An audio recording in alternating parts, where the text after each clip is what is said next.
दिक्कत है इसको, आपके आधी फिल्म बनाता है जब इसे लगता है कि बहुत बढ़िया फिल्म बन रही है तो लगता है कि यार इसको बिगाड़ के देखते हैं, हाँ, सेकंड हाफ उसे बिगाड़ देते हैं तब मजा आएगा।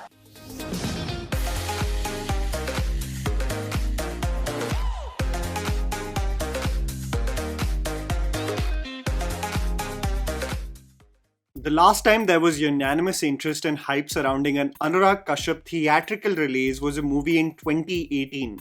7 years ago, the polarizing Manmarziya. Movies that have followed afterwards that have released theatrically include Dobara and Almost Pyar with DJ Mohammad. Both films that were a blink and a miss amongst audiences, and coming from someone who watched both films, lacked a novelty or flair that I can associate with an Anurag Kashyap movie. However, as the years have gone by, the Anurag Kashyap movie has taken a backseat, and what has taken over the mainstream narrative is his interviews where he expresses his aversion towards current Hindi cinema and his stint as an actor in Tamil and Malayalam cinema. Whenever a director's interviews garner more interest than their movies, I get slightly concerned.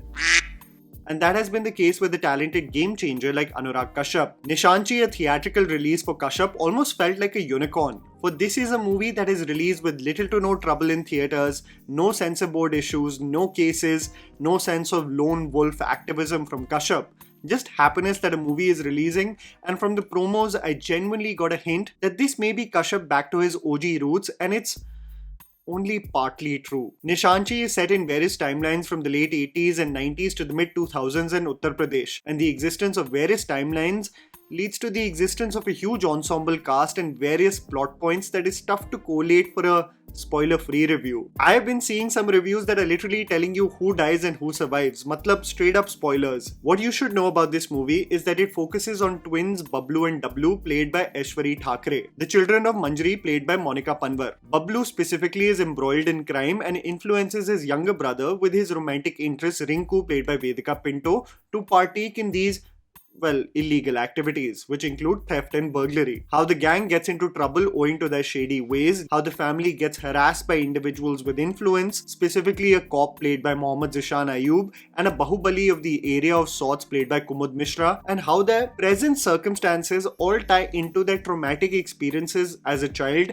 and what they saw their family undergo, forms the basic premise of this complicated yet derivative plot of Nishaanchi. Here's me telling you the good and bad aspects of the film so that you guys can ultimately decide whether to watch this film in theatres or not. Cinephile's dream. When you tune in for an Anurag Kashyap movie, especially when it is set in the heartland of India, and even more importantly, the late 90s and mid 2000s, then you know the influence of Hindi cinema will be sprinkled across the screenplay. This is something that you may remember from Gangs of Wasseypur too. The opening sequence of a family watching Kyunki Saas Bhi Kabhi Bahu Thi, Ramadhir's son going to watch DDLJ, and Faisal before killing a man telling him that he exactly looks like Shakal. This is true for the chaos in Nishaanchi too.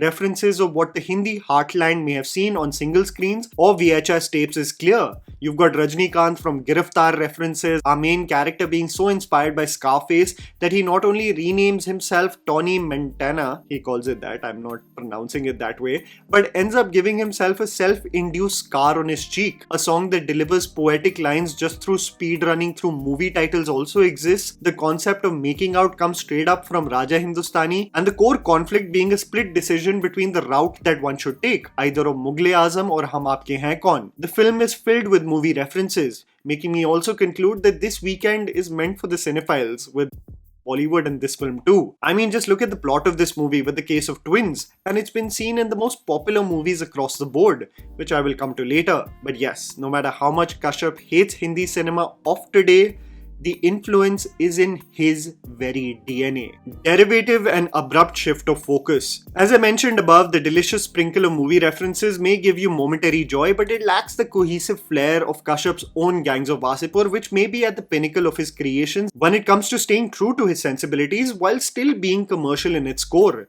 The reason why I do create a parallel with both the movies is because you will notice that Nishaanchi is territory that you have visited with a Kashyap film. You've got strong familial bonds, you've got vultures who aim to make life hell, you've got concepts of revenge that is generational. All of these elements make Nishaanchi a derivative of Kashyap's own world versus something unique that you are tuning in for. There is nothing particularly wrong with this, but for this much anticipation, regarding his return to the big screen. I really wanted there to be a little more than what we have already seen. What Kashyap describes this movie as is his dedication to the Salim Javed School of Film, and this is somewhat misplaced because it suffers from the same Kashyap problems of being indulgent in his own worlds versus knowing when to reach a warranted conclusion.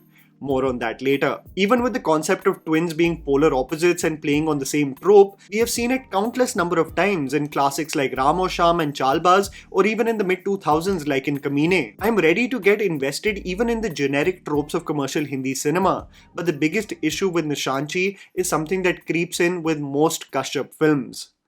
The second half. Cinematography and music. You cannot fault this film from a visual perspective at all.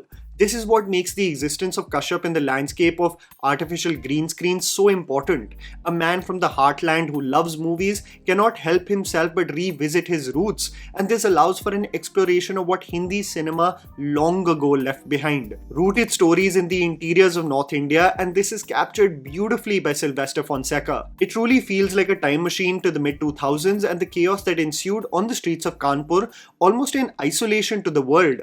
A world that seems so distant and alien. What is, however, the most unique aspect of this film, and I had no doubts that Kashyap would actively seek for the same, is the music album that integrated such joy in me, just such a step away from the curated remix and remake BS we are subjected to in commercial Hindi cinema. There are close to 6 composers in this film, including the lead actor Aaishvary Thackarey himself, and it's this weird combination of heartfelt, emotional, and straight up balls to the wall pelvic thrusting bangers. The satire also creeps in with the music with numbers that have a knack of making Kashyap's voice and angst creep in with the lyrics. It's probably one of the most unique music albums you will come across in a Hindi movie in 2025. My favorite being the song titled Kanpuriya Kantap, a melodious tune called Neend Bhi Teri, and this wild number called Pigeon Kabutar. Trust me, go through its jukebox. It's some of the most unique numbers you will listen to. Exceptional performances. We just did a video this week about the mediocrity that thrives among most products of nepotism,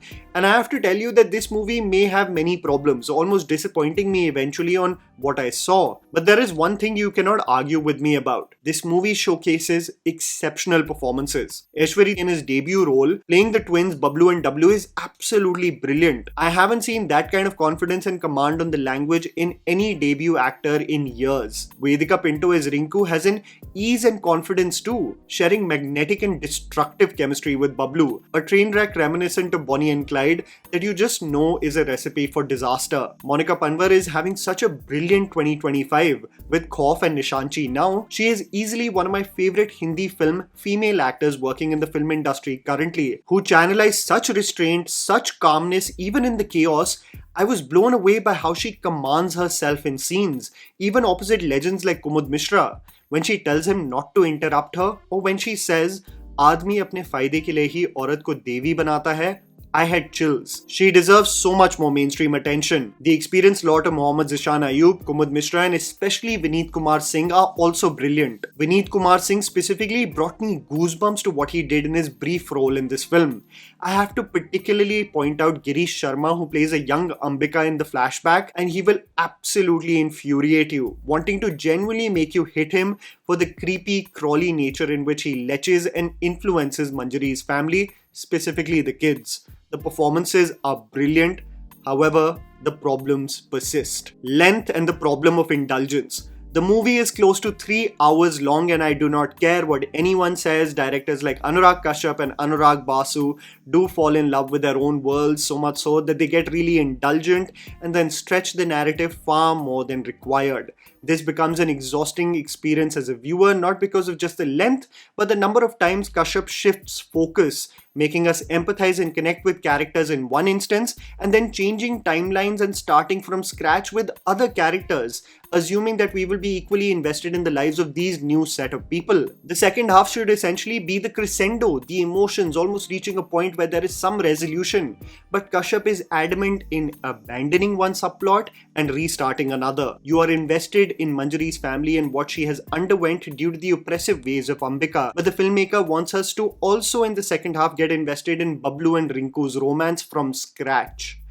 And this really does make the viewing experience exhausting, not being that epic return to the movies that one envisioned for Kashyap. Having moments of brilliance, yes, because he is one of the most talented directors we have in Hindi cinema, but it does not paper over the cracks one can clearly see in the screenplay. The conclusion actually is a warning to all of you. The biggest gaslighting situation of it all. This 3-hour saga is still part 1 of what Kashyap intends, ending on a cliffhanger, making you assume that you will come in for more. But honestly, the ending is just not exciting enough for me to believe that this saga required 2 parts, making me really conclude that maybe this tale would have fared way better as a series, because the cliffhanger is not developing any hype from the masses to come to the theatre again for part 2. And that was the video, guys. Write down in the comments below what you thought about Nishaanchi. Please don't forget to follow me on Instagram. The handle's right in front of you. Follow me at JammyPants4. Also, please support us by smashing the like button and subscribing to our channel for weekly content ahead. Thank you for watching.